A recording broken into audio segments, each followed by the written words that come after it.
Well, good afternoon, everybody. Well, thank you very much for the invitation to speak here.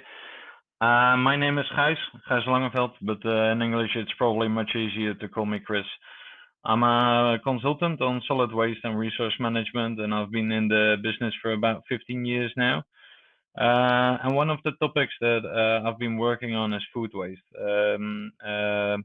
Food waste mainly in cities, as cities have a large challenge on how can they separate their valuable streams.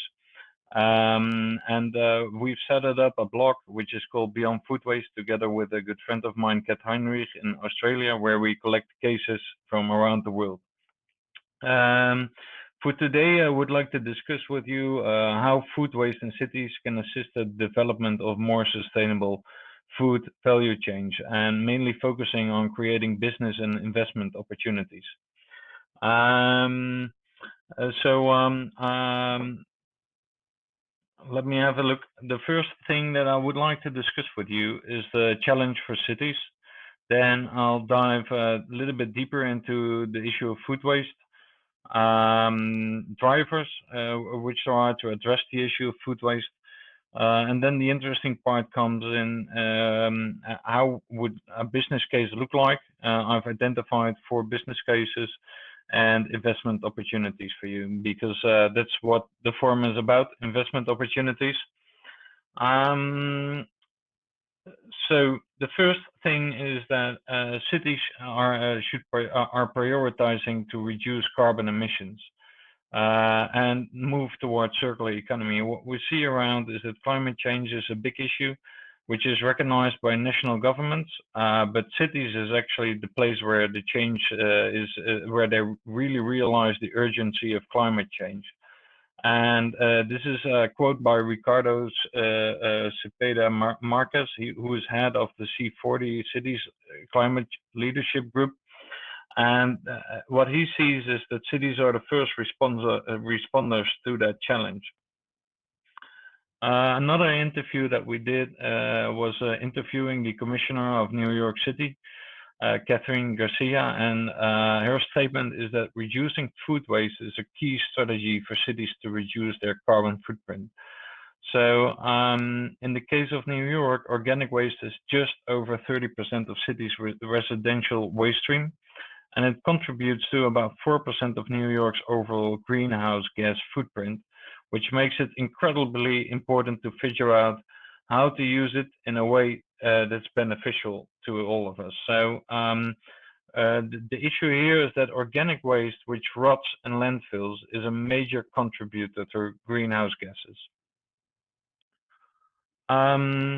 So if you're into food waste, this quote you always see come by: if food waste were a country, it would be the third largest emitting country in the world.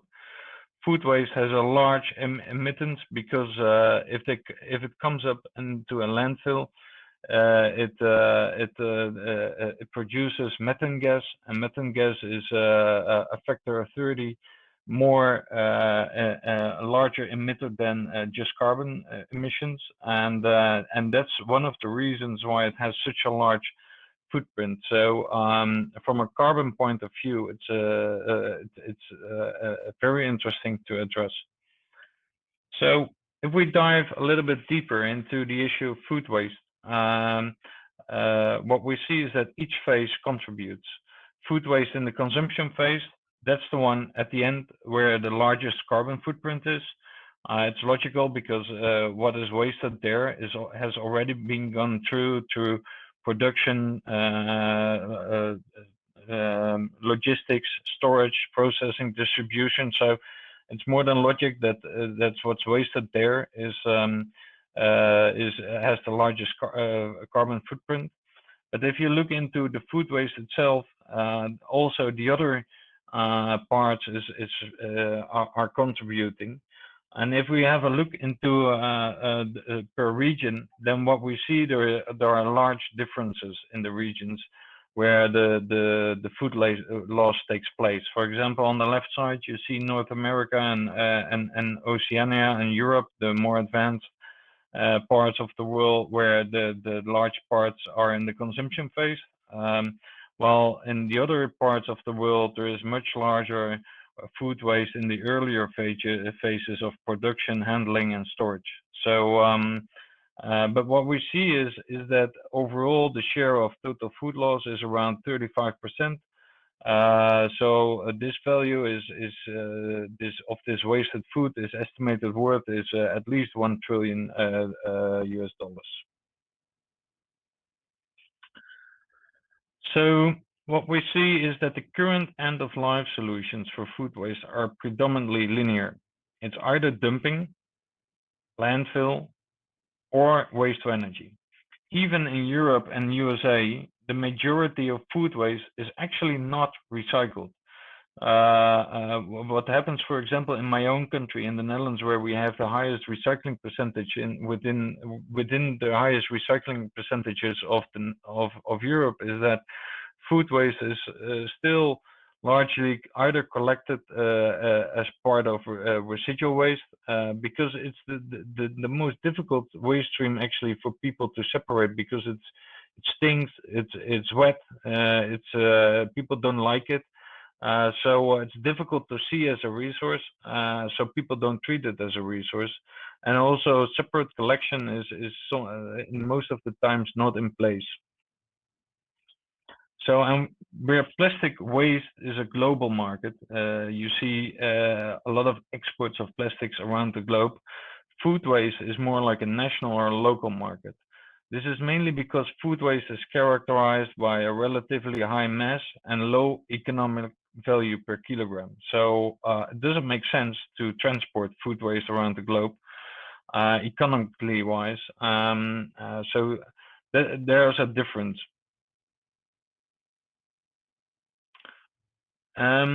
So what are the main drivers to address food waste? The first driver is actually that it's a very nice resource.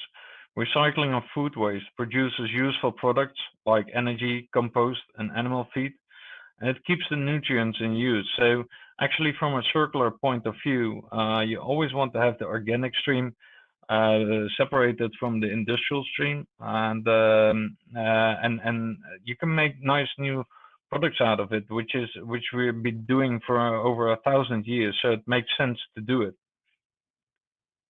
The second point of view is that it actually is a big opportunity for the Sustainable Development Goals, especially for the 1, 2, 3 goal, and reduce food loss along the production and supply chains, but also to reduce the consumption of food waste at retail and consumer levels. So it can be a large contributor by 2030.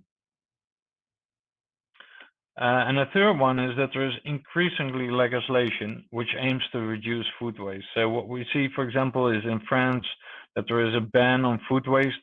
What they're doing there is that you're actually not allowed to waste it anymore, if not necessary.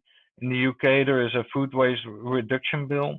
From European Union point of view, there's a circular economy package where food waste is part of it. And there is a mandatory collection of bio-waste by 2023 coming in. But also in other countries, like, for example, in South Africa, there is a voluntary agreement. And maybe legislation is there even on its way. So more than one countries are also pressuring forward, either from societal pressure or from legislation, to do something with our food waste. So other drivers are collaboration through international networks.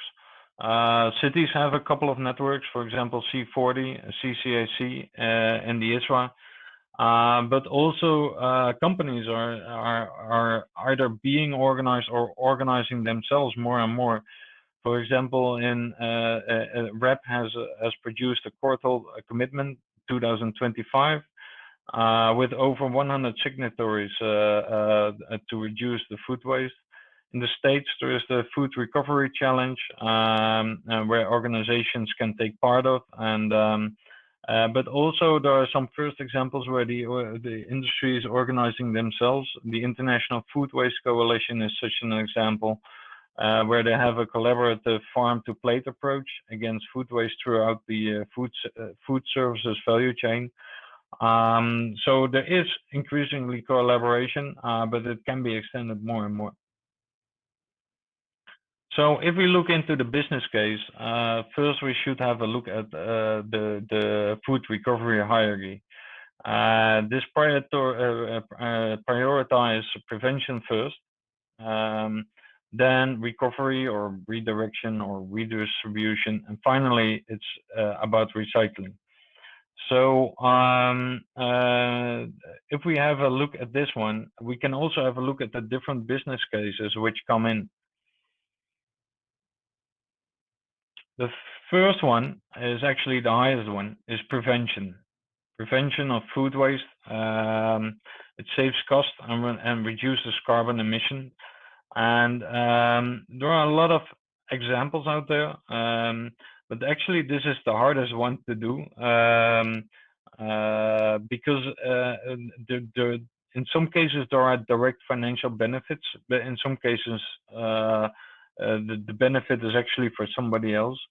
But some examples which REFET gives is standardized date of labeling, or packaging adjustments, or waste tracking and analytics. There are companies providing restaurants and food services with data on which they can actually save the usage. But it's not only about the waste tracking.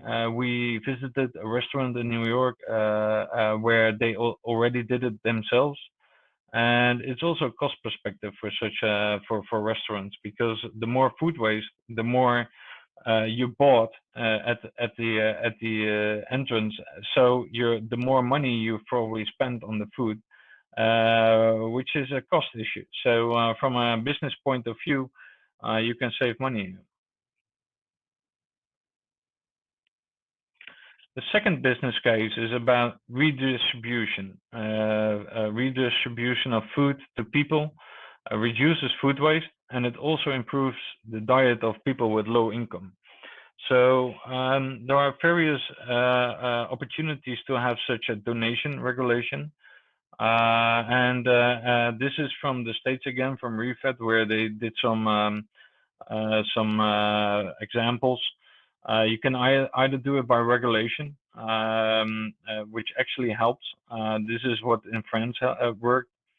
You can do it by donation matching software, using technology platforms to connect individual food donors with recipients. I think even here at my home we have such a software which works, and which is really nice because you also get into contact with your neighbors or with companies you never heard of, which are actually living around the corner. So, and the third one could be value-added processing, where you can actually make new high-end products out of the waste. Such as soups or sausages or sauces or jams made from donated paprikas or carrots or whatever is being left. And the third business case is actually a two-step business case. The first part of this business case is collection of clean and valuable food waste streams, which can be recycled. So I explained what happened now with the collection, which ends up mostly at dump sites or landfills or waste to energy plants. But if you implement a new separate collection system for the organic streams and food waste, you can actually send it to a digester and produce energy out of it, and then produce compost out of it. So it's not only energy anymore as with a waste to energy plant, but you can actually put the nutrients back into the ground.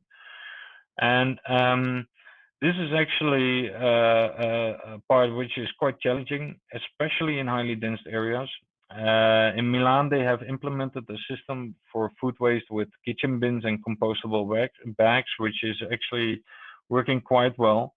But personally, I've done a project in the Netherlands with all the largest cities on how can you start collecting food waste in highly dense areas. So you can imagine that if you live in an apartment, it is quite difficult to to keep your waste separated and also to bring it away separately. This can be more challenging than it looks like. It's not just putting a bin somewhere. It's actually making it easy for people to separate the waste. And so we tested about 10 different behavioral interventions. And what we saw is that actually, if you provide them the basics in infrastructure, if you learn them how to do it, and if you actually motivate those people to do it, then at least 1 in the 5 households will participate, which is for cities like Amsterdam and Rotterdam a major change. And this was only a scientific research, so probably in real time you can realize better results. So this is about collection. The second part of this business case is about having good recycling facilities. And obviously, the preferred route is to first have an anaerobic digestion, where you squeeze out all the energy, and then with the rest you compost it, and you can produce nice compost if you mix it together with garden waste. Which you can use to grow your new plants on and to have your new food. So then the circle is around again. And that composting will probably largely happen in the advanced countries in a centralized composting installation. But in other countries, home composting might also be an option, and which makes more sense maybe. Depends on the local situation. But without a good recycling infrastructure, collection will not work. It goes hands in hand. So the one needs the other. So therefore, it's a two-sided business case. And the fourth business case is about adding more value in the recycling by producing products with more value. So there are now a couple of examples which actually provide, which move higher on the hierarchy, which I showed you before.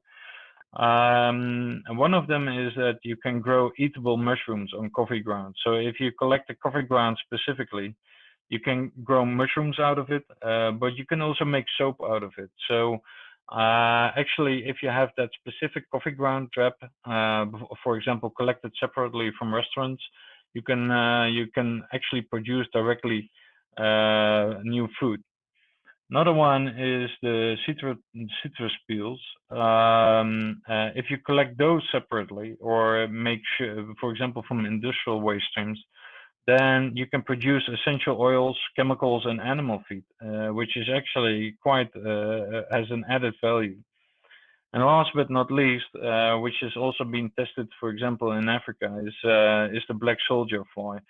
The black soldier fly, the larvae eat the food waste, and that provides input for natural oils, animal feed, and compost. So actually, this is because it can be used directly as animal feed. It's a replacement for animal feed which we produce based on sea sources, and therefore it has not only direct impact of recycling it, but it is also a replacement for materials which is also a scarce material in our seas. So those are the 4 business cases. If you look into those business cases and see where are your investment opportunities, actually each business case provides various investment opportunities, which create value for people, planet, and profit. So if you're in the software, there are apps, tools, and trackings which are needed and which will be extended.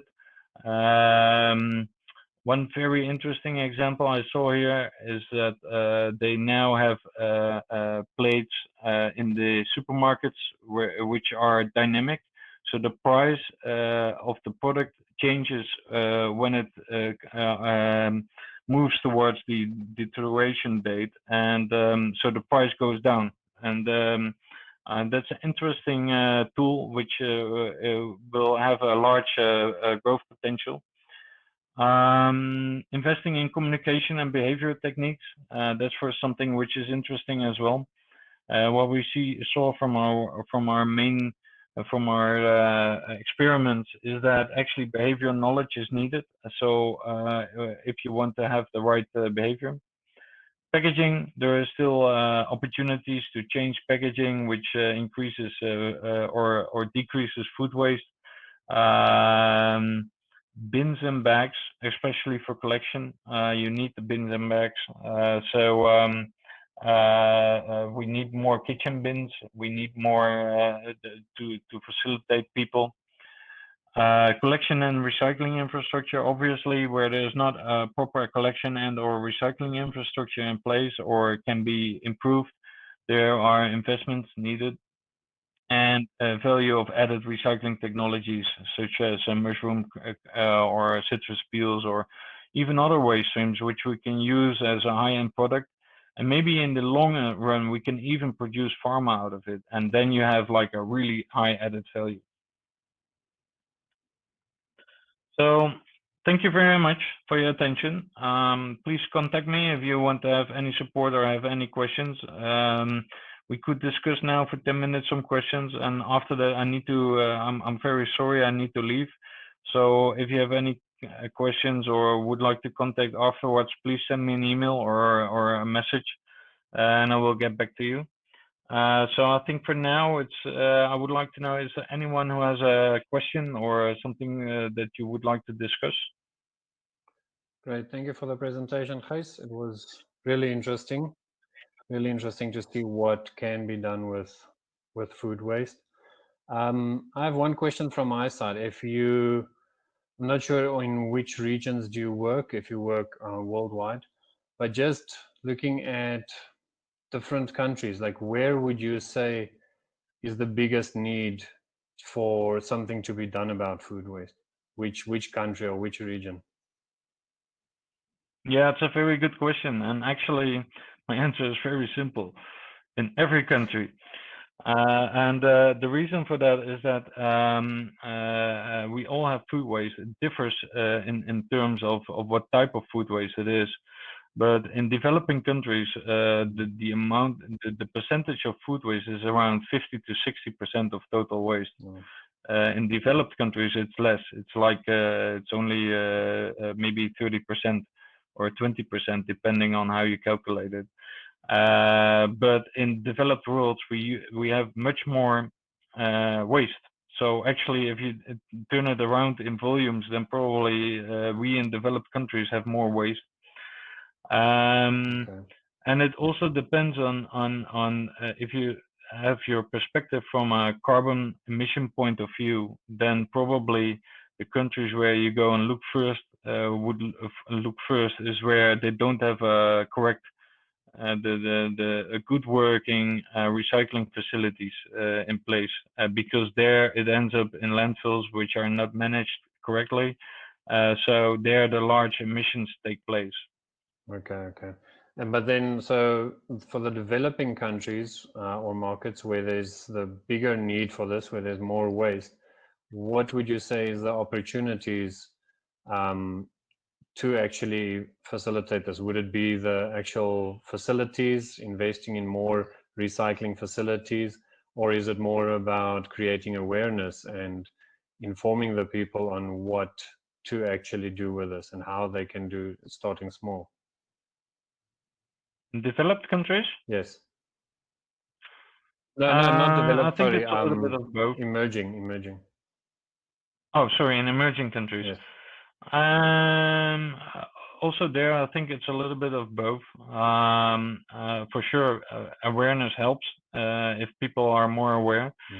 And it's what I said with behavioral change. You need three things: infrastructure, capacity, and motivation. So if people don't have the infrastructure, they will not recycle it. No. If they don't have the motivation or the capacity, it won't happen either. So you need all three of those. So I think for people to have it work, you need to have all those three things in place.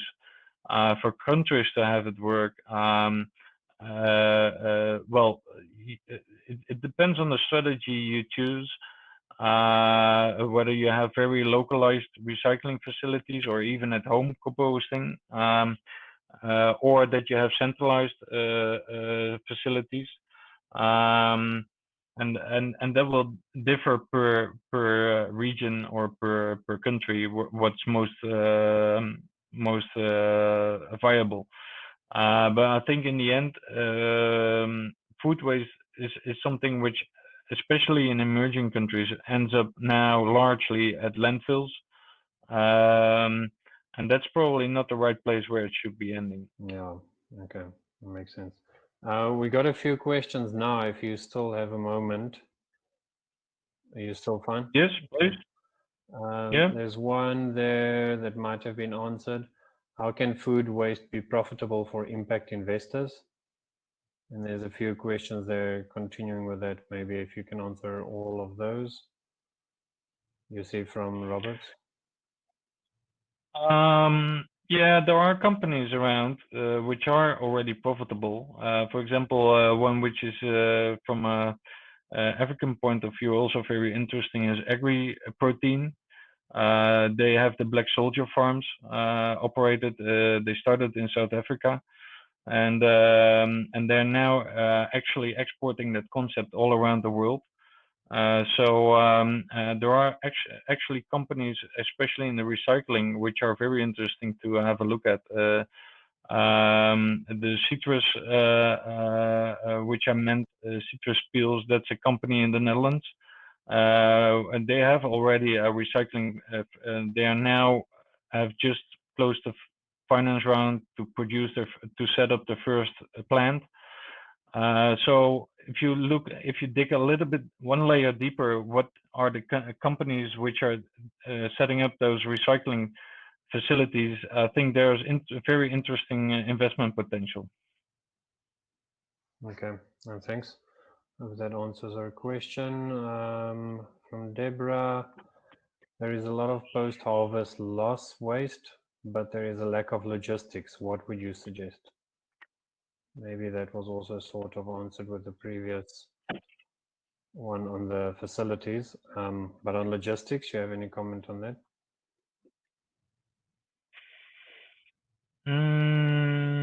Is this about household waste or agri-food waste? I think agri-food, the post-harvest. There's a lot of post-harvest loss waste, but there's a lack of logistics. Yeah, I think in general, but I'm not sure whether this will answer the questions, is that collection is not a business case in itself. You always need to have, it's a cost. So it will need to deliver something which has value for somebody. If there's a lack of logistics, I would suggest that first, is there a client who is interested in the collected materials, and who is willing to pay for it, or is there another business model which comes in place which actually pays for the logistics? Okay, so there's a whole new opportunity actually in that if some of the farms have the logistical issue, then that would help from the logistics, and then obviously offering them the better food waste or putting that to use. Okay, I hope that answered the questions. Yeah, like I said, if there's any other questions, feel free to reach out to him. There is his contact details as well. If needed, then we can share it as well with all the audience. But thank you once again for joining, Gijs. It was good having you here. Thank you for everyone who viewed, and that brings the Investment Food Forum 2020 to an end as well. Thank you, Gijs. Yes, thank you. Good. Thank you, everyone.